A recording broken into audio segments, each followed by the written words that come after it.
Good afternoon, everyone. Welcome to 12 News Now. I'm Ms. Raya Bryant. Hope you're all having a great day so far. Go ahead and drop me a comment and let me know how you're doing today. Today is Tuesday. I know the sun is shining and we are expecting some warm temperatures. I'll be sure to check into our latest weather forecast before we head out today. I do want to go ahead and get into some news that you all need to know today. Right now, former President Donald Trump is preparing to voluntarily surrender to New York authorities. During his arraignment, we are expecting to learn the charges against him. Bree Jackson is in Washington with the details. Former President Trump turning himself in to the Manhattan DA's office today. I think that it should be smooth. We're trying to coordinate and cooperate with everybody to make sure that there are no problems. New York police say they are ready for possible protest. President Biden told reporters he's confident law enforcement can handle the situation. I have faith in the New York Police Department. During this afternoon's arraignment, Trump and the country will learn the exact charges he faces.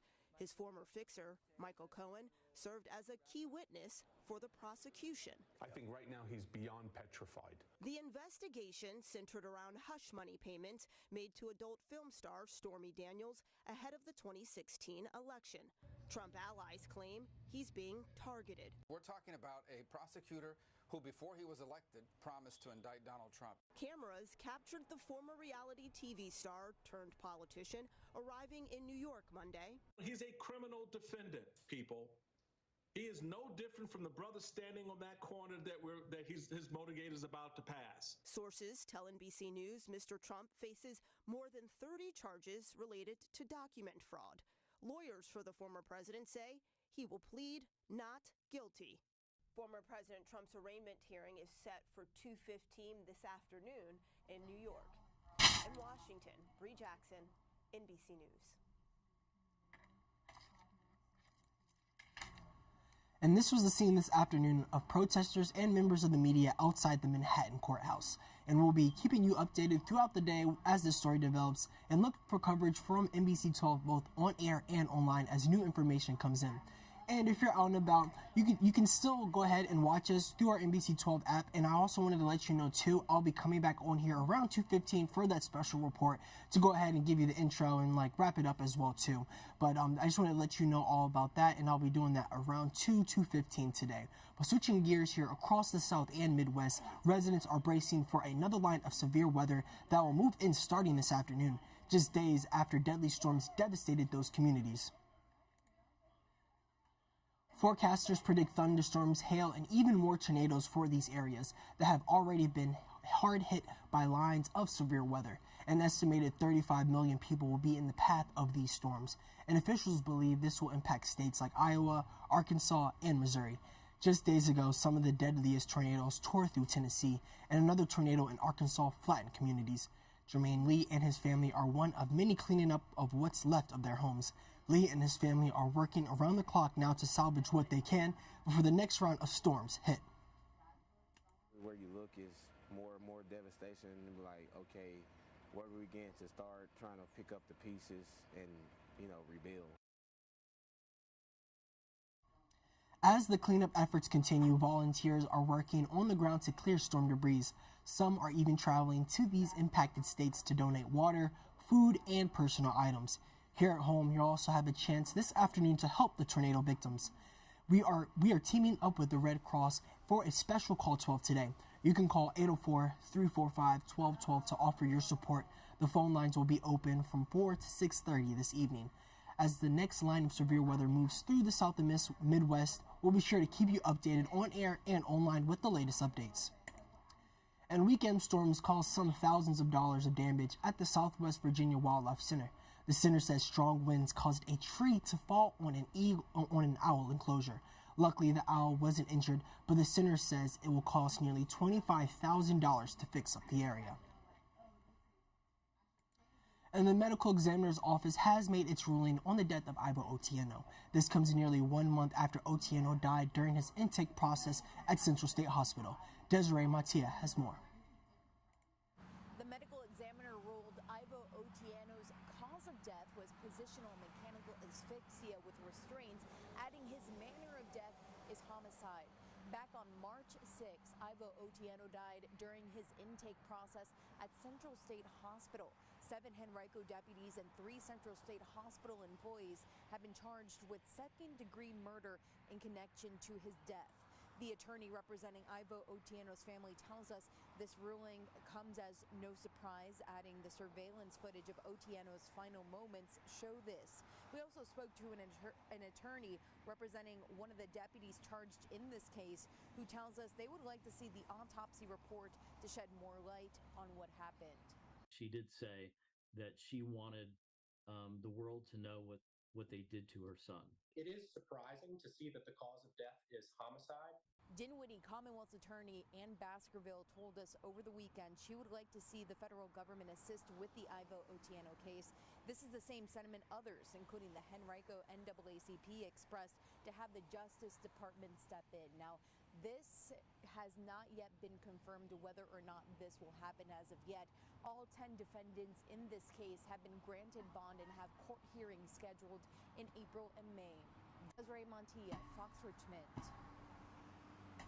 And a Virginia lawmaker is now reintroducing a controversial bill for women's health. 7th District Representative Abigail Spanberger is pushing a bill to codify Roe v. Wade. Right now, decisions on abortion access are on a state-by-state basis. Spanberger does not want it to be left up to the courts and rather believes it should be set in stone. I recognize that people have deeply held beliefs, and I respect those. But they're not the beliefs of everyone. And so it's important that we codify in law what had been considered the settled case law for nearly 50 years with the Roe versus Wade decision. While it's a point of contention across the nation, she says she feels legislators have no place in denying abortion access. And Senator Tim Kaine isn't up for re-election until November of next year, but already one Republican is ready to challenge him. On Monday, Scott Parkinson officially announced his campaign, the 40-year-old saying inflation is one reason why Kaine should not get a third term. This is the first time Parkinson has ever run for elected office, but he is no stranger to politics. He was an advisor to Florida Governor Ron DeSantis, and he's currently working for the conservative economic policy group Club for Growth. And over to a health alert now. We've already noticed it, that layer of pollen starting to pile up on our cars and homes. I'll just say, if you're not already feeling the effects, you probably will soon. Right now we're dealing with tree pollen, which will switch over to grass pollen in about a month. So to protect yourself, experts say the best thing you can do is stay informed about the pollen count and talk with your doctor about whether over-the-counter pills or a vaccine might be the most effective for treatment. It may not cure you, or it may not control you, but if you get any relief at all, it'll make a difference. Because people with uncontrolled allergies can't sleep at night and they can't concentrate when they go to work during the day. So they really need to do something. And a warning for those shopping on Easter. Consumer Report says multiple colors of Peeps could cause cancer. The consumer advocacy group flagging 9 different Peeps and other candies made by Just Born, including hot tamales. It says they contain an artificial coloring called red dye number 3, a known carcinogen. The dye was banned in cosmetics in 1990, but it's still allowed in certain foods.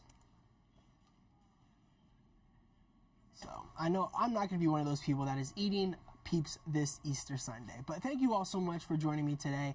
Like I said, I will be coming back on here around 2:15 for that special report for Donald Trump arriving to that Manhattan courthouse. So I'll be sure to bring you all the latest on that as well too. So be sure to join me then. But before we head out though, I do want to go ahead and take a look at the B&W Builders weather net. Over in Midlothian and Mineral, it is 78, and over in Hopewell, it is 76. So yeah, we're going to be seeing some mostly to partly sunny skies with a spotty shower possible. Highs are going to be in the near 80s, and the rain chance today is going to be 10%. Tomorrow is going to be partly sunny and very warm with lows in the near 60s and highs in the mid 80s as well too. So Yeah, it's going to be warm over the next several days. Scattered showers and thunderstorms are possible Thursday evening. So be sure to download the NBC 12 First Alert Weather app. That way you can stay up to date with any new or unexpected weather conditions coming to your area. Thank you so much for joining me today, though. I was going to say push towards the app, but I already pushed towards that. But be sure to download the NBC 12 app, too. That way you can watch all of our shows anywhere you want, wherever you want as well, too. But like I said, be sure to join me back here at 2 p.m. for that special report for Trump's arriving to the Manhattan courthouse as well, too. But I just want to thank you all so much for joining me today, and I hope that you all are having a great Tuesday. I know there's not that many people in today's live, but I just want to go ahead and send a message out there to everybody. I know I've been struggling with work, but it's okay. I know that things get hard, diamonds aren't made without pressure, so I know that the spotlight is not on me right now or anybody else, but we got to continue to make plays to get to where we want to be and who we want to become. So I wish you all the best of luck in your journey in doing that, and I wish you all a great rest of your Tuesday as well, too. I'll see you back here for some more news you need to know around 2 p.m. Have a good one, y'all.